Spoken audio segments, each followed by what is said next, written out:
Hello, friends, and welcome to the Renaissance English History Podcast, the original Tudor history podcast celebrating 15 years this year of telling stories of Tudor England. I am your host, Heather, and I'm a storyteller who makes history accessible because I believe it's a pathway to understanding who we are, our place in the universe, and being much more deeply in touch with our own humanity.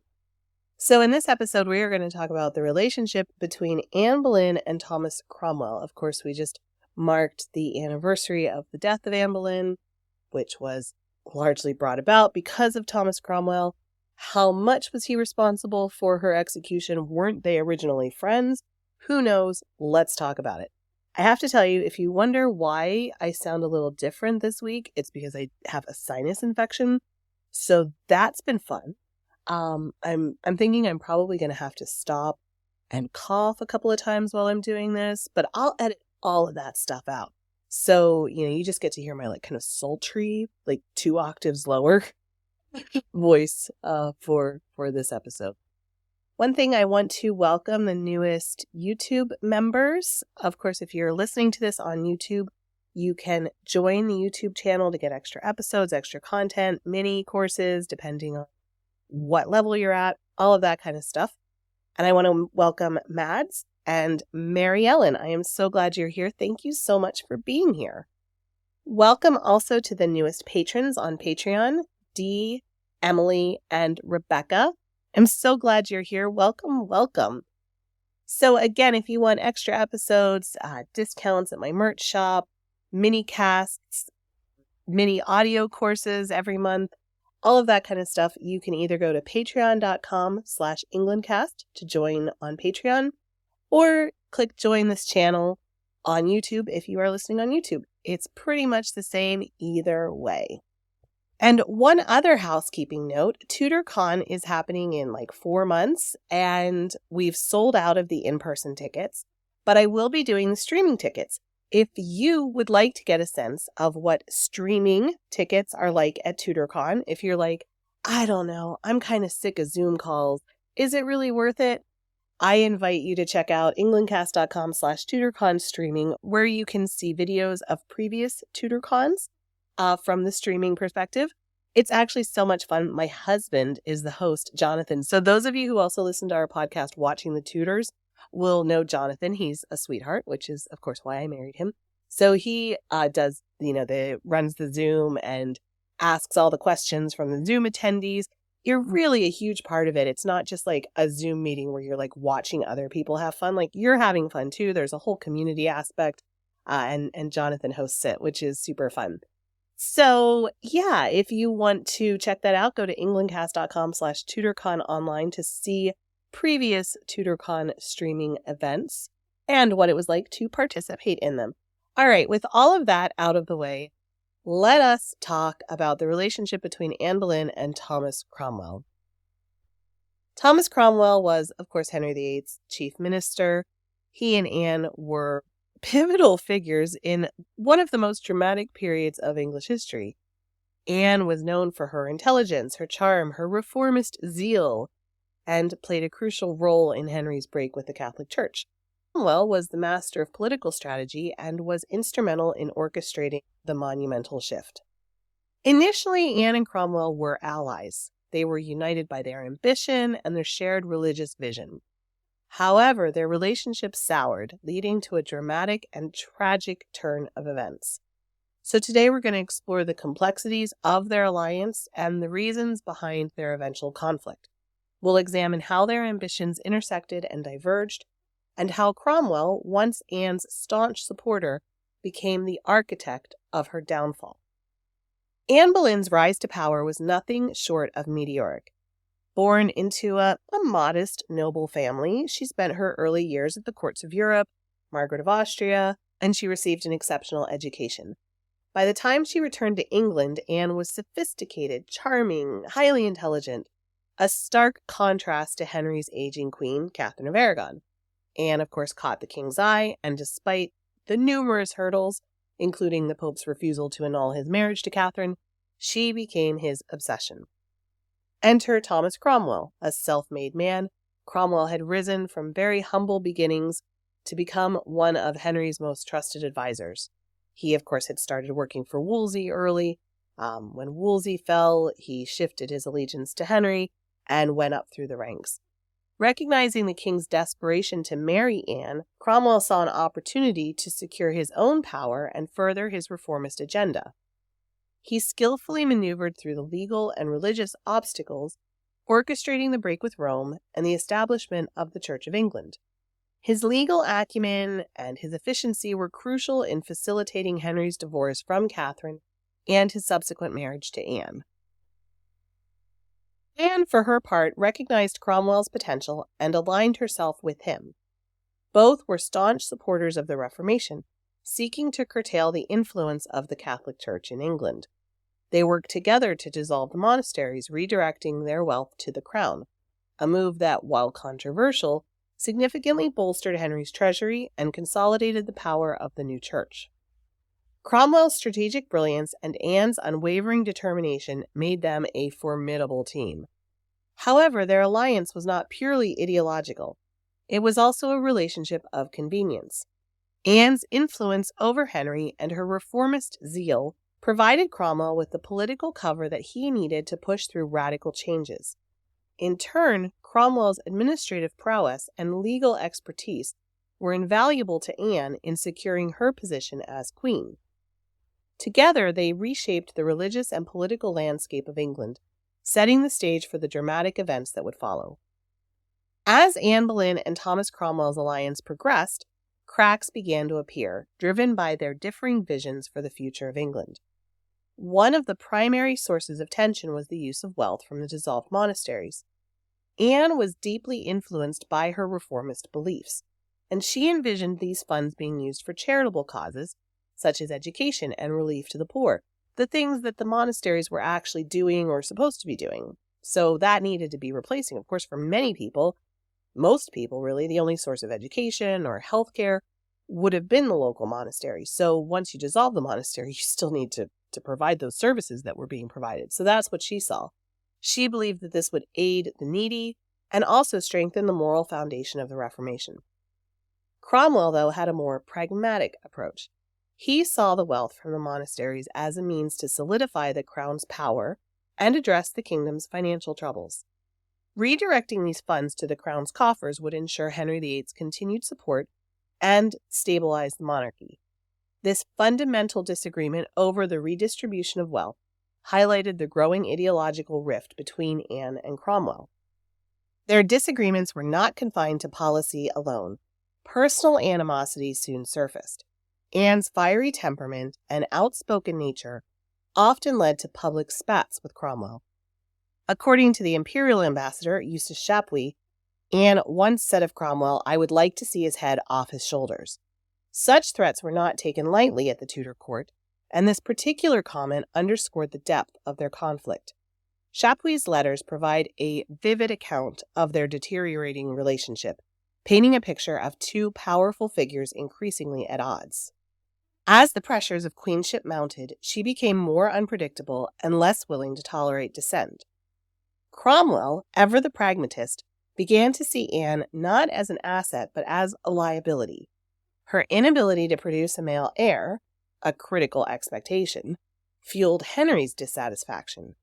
Anne's series of miscarriages, particularly the one in January of 1536 when she lost a child that was presumed to have been male, devastated Henry and diminished her standing at court. Anne's behavior, too, was increasingly seen as unqueenly. Unlike her predecessor, Catherine of Aragon, who had been the epitome of royal decorum, Anne was outspoken and assertive. She refused to turn a blind eye to Henry's infidelities, openly challenging him, which only further alienated her from the king and his advisors. In a court where appearances and propriety were paramount, Anne's conduct was deemed inappropriate for a queen. Cromwell, sensing the shifting winds, began to distance himself from Anne. He was acutely aware of how precarious his position would become if he continued to support a queen who was rapidly falling out of favor.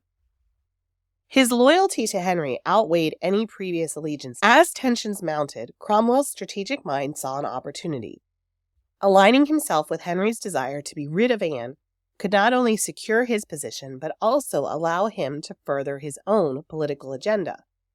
This pragmatic shift set the stage for the dramatic and tragic events that would soon unfold, marking the beginning of the end for Anne Boleyn. The catalyst for Anne's downfall can be traced to a fateful event that marked a turning point in her relationship with Henry VIII, her very tragic miscarriage on January 29, 1536.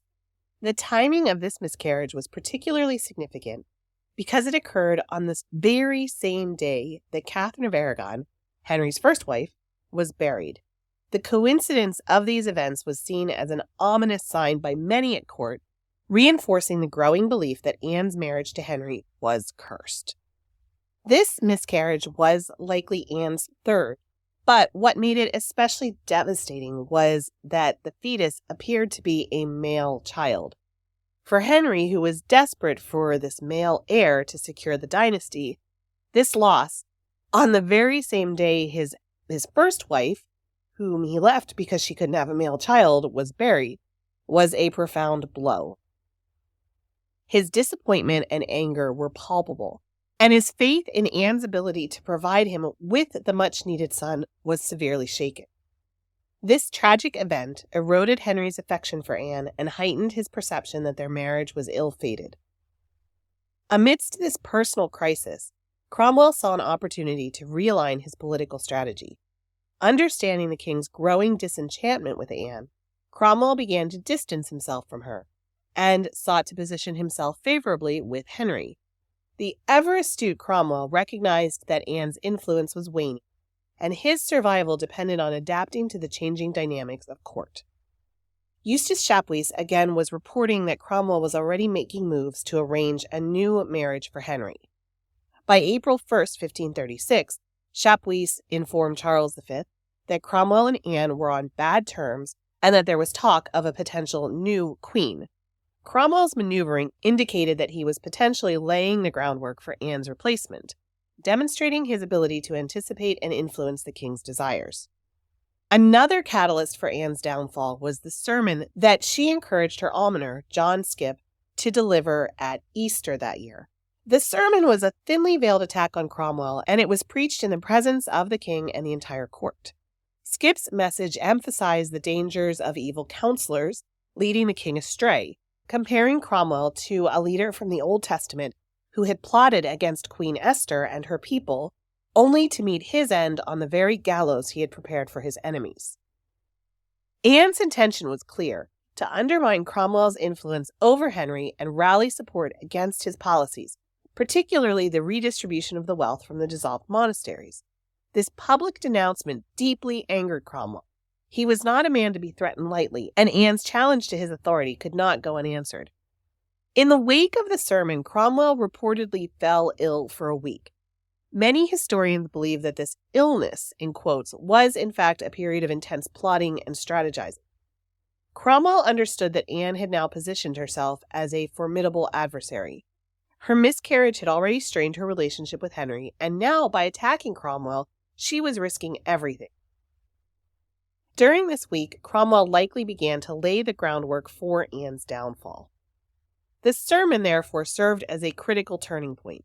It demonstrated Anne's boldness and willingness to confront her enemies head-on, but it also showcased her growing desperation and miscalculation of Cromwell's resolve. In publicly challenging Cromwell, Anne had inadvertently accelerated her own demise, giving him the impetus to act decisively against her. This sermon pretty much marked the beginning of the end for Anne. By aligning himself with Henry's wishes, Cromwell ensured his continued favor with the king. His strategic shift was a masterstroke political survival, demonstrating his ability to navigate the treacherous waters of the Tudor court, at least for now. That would fail 4 years later, but that's a different story. This realignment was not just a betrayal of Anne, but a testament to Cromwell's understanding of the precarious balance of power and his unyielding commitment to maintaining his influence and position. As Cromwell set the stage for Anne's downfall, he showed the pragmatism that defined his entire career. His actions were driven by awareness of the shifting political landscape and his focus on self-preservation. With Henry VIII's growing disillusionment with Anne Boleyn and his desire to marry Jane Seymour, Cromwell set into motion one of the most infamous plots in Tudor history. Cromwell's orchestration of Anne's downfall was a masterclass in political maneuvering, utilizing his network and influence to gather damning evidence against the Queen. Cromwell began by collecting testimonies and rumors that could be used to accuse Anne of serious crimes. He focused on her supposed relationships with several men at court, including Henry Norris, Francis Weston, William Brereton, and Mark Smeaton, a court musician. Smeaton's role was particularly critical. Unlike other men, Smeaton was of lower status and more vulnerable to coercion. Rumors circulated that Smeaton had been tortured into confessing an affair with Anne. While the Spanish Chronicle, a less reliable source, claimed he was subjected to a knotted rope around his neck, several other more credible accounts say that he was probably just likely threatened or intimidated rather than physically tortured. Cromwell's meticulous gathering of evidence was reported in detail by Chapuis, who noted that Cromwell acted under direct orders from Henry. Chapuis's letters provide a vivid account of the lengths to which Cromwell went to secure the confessions needed to bring down the Queen. These letters also reveal that Henry was not merely a passive observer, but an active participant in the plot against his wife. On May 2, 1536, Anne was arrested and taken to the Tower of London. The charges brought against her were severe: adultery, treason, and incest. Cromwell's role in the trial proceedings was pivotal. He ensured that the accusations were presented in the most damaging light possible, orchestrating a swift and decisive legal process, which we've talked about in other episodes. Anne's alleged lovers, including, of course, her own brother George, were also arrested and tried. Evidence was flimsy, relying on coerced confessions and dubious testimonies, but of course they were found guilty. The outcome was never in doubt. Cromwell's orchestration of Anne's downfall demonstrated his political acumen and his ruthlessness. By securing Anne's execution, he not only removed a once powerful rival and her team of supporters, but also solidified his own position at court. His actions were driven by a combination of loyalty to Henry, self-preservation, and an understanding of the court's brutal dynamics. The plot against Anne remains a stark reminder of the perilous nature of power and the lengths to which individuals will go to secure their own survival. Anne faced her execution with remarkable composure. Dressed in a gray gown with fur and a crimson petticoat, she ascended the scaffold at the Tower of London.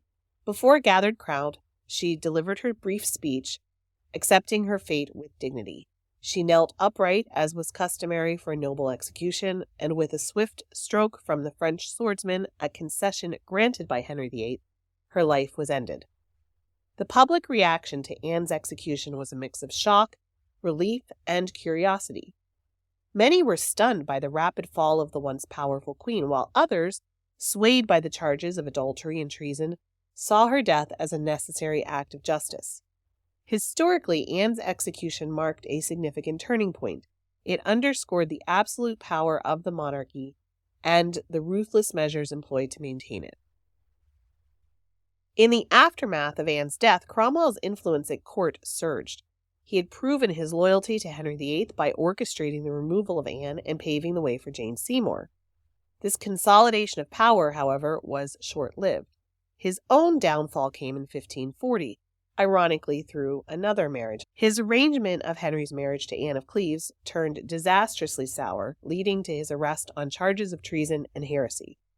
Just as swiftly as he had engineered Anne Boleyn's demise, Cromwell himself was executed. It was almost like he wrote the playbook and then it was used against him. The role of Cromwell in Anne's downfall has been the subject of intense debate among historians. Traditionally, Cromwell has been cast as a villain, a Machiavellian figure who ruthlessly engineered Anne's destruction. This view is supported by his orchestration of the trial and the dubious evidence used to convict Anne and her alleged lovers. Recent scholarly interpretations, however, offer a more nuanced perspective. Historians like George Bernard argue that Cromwell was acting under Henry's explicit orders, positioning him as more of an executor to the king's will than an independent agent. And Hilary Mantel's portrayal in Wolf Hall and Bring Up the Bodies further humanizes Cromwell, depicting him as a very complex character navigating the treacherous landscape of Tudor politics. Evaluating primary sources is also crucial in understanding these perspectives. Chapuis's letters provide detailed, though of course biased, accounts of all of the court intrigues and Cromwell's actions. Alesius's account, written years later, introduces potential inaccuracies and personal grievances. And then there's the Spanish Chronicle, which is colorful but often unreliable, filled with sensationalized details. So you just have to try to examine the sources critically and try to piece together a more accurate picture of Cromwell's role. Whether seen as a villain or pragmatist, his actions during Anne Boleyn's downfall remain a testament to the complexities of power and ambition. It's also essential to recognize the broader historical significance. Anne Boleyn's fate played a crucial role in the English Reformation and the establishment of the Church of England, while Cromwell's actions demonstrated the limits and the dangers of royal service. Their lives and deaths continue to captivate historians and the public alike, offering insights into the complexities of human ambition and loyalty. So we will end it there for now, my friend. I have to tell you, I've stopped about 138 times during this recording to cough, so I'm going to have a fun job editing. It's going to be good. Hopefully I catch them all. If I didn't, and you're still with me, I apologize. But hopefully I did. All right, I will be back again next week. Remember, you can go to englandcast.com/TudorCon online to learn more about the online version of TudorCon. And I will talk to you again very soon. Have an amazing week, my friends. All right, bye-bye.